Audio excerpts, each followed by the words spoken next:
The story of Admission is about Tina Fey plays a woman who works in the Princeton admissions office, and she's made a bunch of decisions in her life. She doesn't want to get married, she doesn't want to have kids, and she's going to basically stay in the same job for the rest of her life. And then all these dominoes that she's carefully set up fall during the course of the movie. And so it was very important to me to have somebody like Tina being able to play it, because you need to believe that somebody's smart enough to trick themselves into thinking, that's it, I'm salted away, this is the rest of my life. Okay. This is your first film with a leading lady protagonist. Tell me what appealed to you most about Portia and Ethan. Well, yeah, my first one was American Pie, which clearly had a bunch of male protagonists.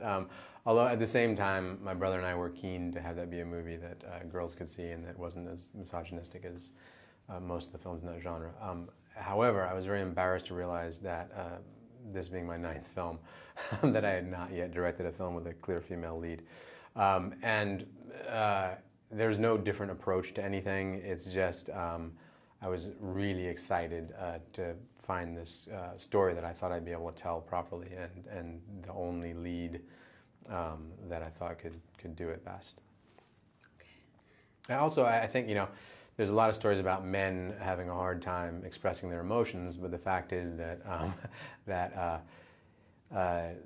nowadays it's not that strange to have a character like Tina's, who is basically decided they don't want to have any maternal feelings in life, and to have her sort of having these feelings for this oddball kid who's applied to the school and being willing to do anything to help him get into Princeton was cool.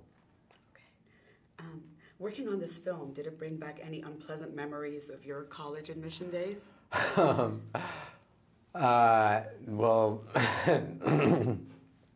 it didn't bring back any memories of trying to get into Princeton, because that was certainly not going to be part of the equation for me. I vaguely remember being anxious about the whole thing, but I think I was always suspicious about this idea that whether you get into a place is going to determine your worth. If I sort of look back, a lot of the kids who I went to school with who went to the most prestigious schools didn't necessarily find their way in life. Like, that was sort of the peak. I think it's good to peak at around age 80 or something in life. So it didn't make me anxious on that level.